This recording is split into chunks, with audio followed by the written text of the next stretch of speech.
Coming up in this video, I'm going to share my super secret hush hush way of reaching out to an influencer completely cold. It's a strategy I've used to pitch somebody at Lifehacker, Product Hunt, and even Apple, and it works like a charm. Stay tuned.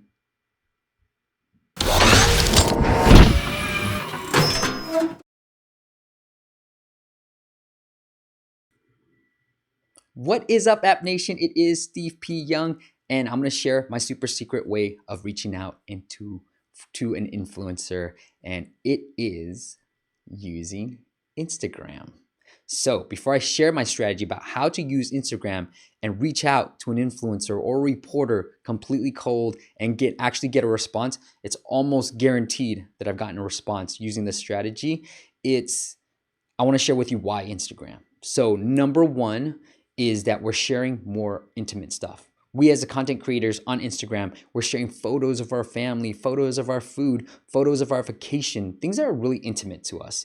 Whereas Twitter, maybe possibly even Facebook, we're sharing more broad stuff, things that we may be interested in. We're talking about colds, and it becomes easier to create that content on Twitter than it is on Instagram.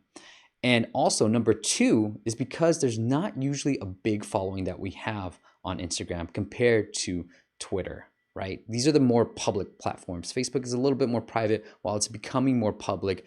I think when you compare it with Twitter, we have a huge following, but on Instagram, it's probably 10% of that following. I know a few reporters that are in the thousands, tens of thousands of followers on Twitter, but maybe just a few hundred on Instagram.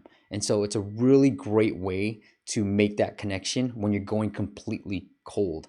And I've used this strategy to actually pitch somebody at Lifehacker who responded and said, hey, I'm going to consider looking at your app, and pitching a moderator at Product Hunt. So I know a moderator, but for a client of mine, I wanted to pitch somebody else because I thought it was a better fit. And we looked at our Instagram stream and then figured out what to say in that pitch. And lastly, I've actually used it to reach out to somebody at Apple completely cold. Now he's become a contact of mine. I pitched a new game that I'm working on, and he actually said, let me know 2 weeks before it's released. So fingers crossed. But I shared this strategy. Let me give you an example why don't use Twitter. You shouldn't be using Twitter anymore. Because I interviewed the editor at the Next Web, the editor at large at the Next Web. It's a big time guy. And he was giving me an example of a bad PR pitch. And it started with, hey, Martin, I hope you're over that cold that I saw on Twitter. So I thought, hey, you're building that personal connection. You're kind of doing a little bit of research on Twitter and on the reporter. But Martin said, look, it's too obvious, right? You're just referencing something I tweeted about. You don't know that much about me yet because Twitter is too obvious.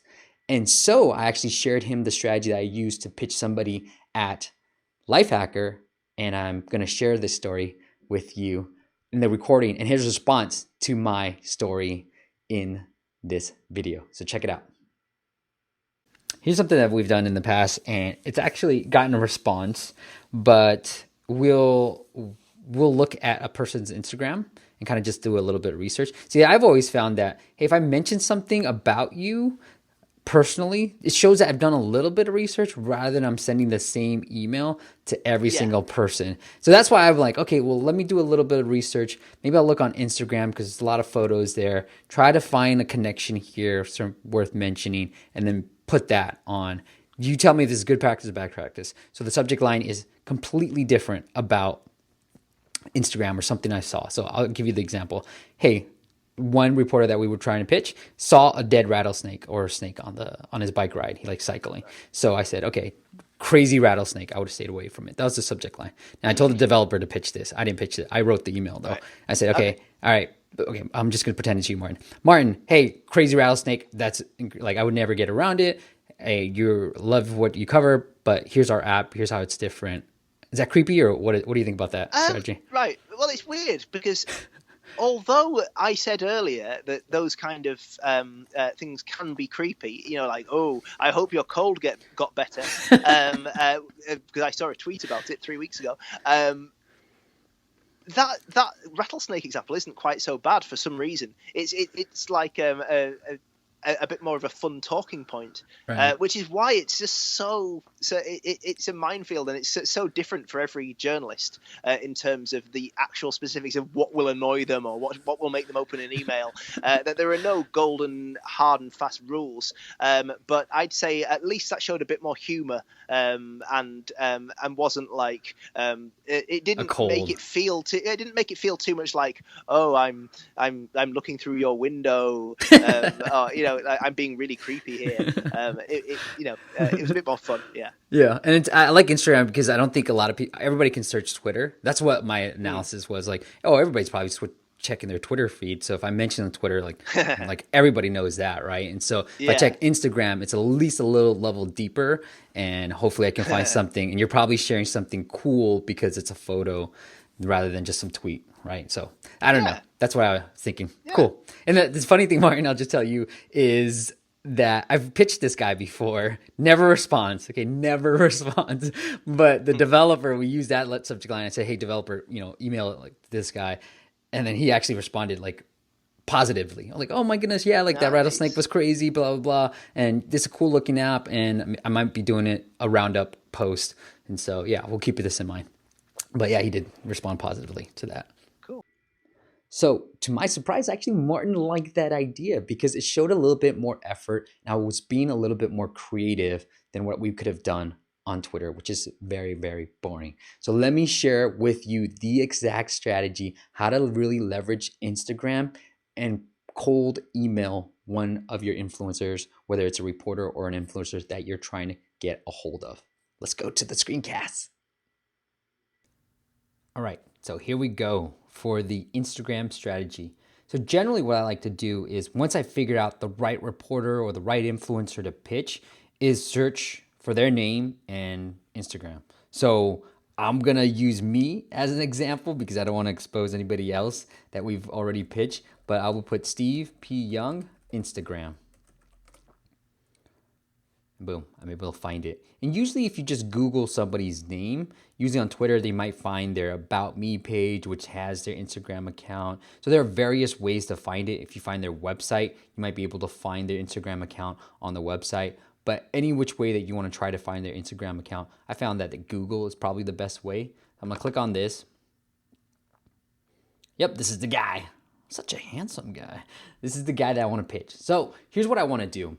Most of the time, I want to stay away from these most recent photos because it's too obvious. It's too easy, right? I don't want to make it so easy for myself, really, because I want to go deep research. So I might stay away from these photos. I don't know what the heck he's doing there.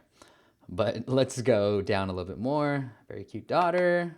It's got a few workout pages, some food shots, beautiful wife. I'm gonna keep scrolling down. Ooh, a side bowl. Okay, there might be something there. I'm gonna scroll down. Just try to see something that I might be able to leverage. And here I see something. So this is a little bit, he's wearing a Christmas costume. I'm gonna click on it and it looks like it's in the new year. So 7 weeks ago, this is probably a photo that I want to use as sort of the photo that I'm gonna pitch. So when I'm pitching, what I'm gonna say to him in the subject line is awesome Christmas sweater, right? That's it. That's the subject line that I'm gonna use. Steve, awesome Christmas sweater. And then the opening sentence in my cold email is gonna be, Steve, love the Jesus sweater that I saw on Instagram. And it was a funny sweater. I actually got mine myself, or you can maybe share that photo if you want. But then that's something personal that you can use. And then you go into your pitch. So what I like to say is a couple of things in the opener is I say, I know where I found it because I don't want to be a stalker, right? So I say, hey, great looking Jesus sweater that I saw on Instagram. So IG, if you want to be one of the cool kids like I do. So I say, saw the great sweater on IG, the Christmas sweater on IG. Been big fan of your podcast and blog, blah, blah, blah, blah. And then I go straight into my pitch. Hey, I've got this app. I would love your feedback on blah, blah, blah, blah, and going straight into my pitch. And so that's the way I've been able to do it. For a few other people that I shared with, the Life Hacker, he saw a dead rattlesnake on his biking trail. And so we used that. I was like, whoa, crazy rattlesnake for the Instagram, For the product hunt, it was a Halloween costume. I generally like to go into the older posts so that you know I'm just not finding something at the very top. I'm actually doing a little bit more work and finding something that's older, that it shows I did a little bit more research than just finding the first post that I could finally find and then writing that email. So, like even this, this.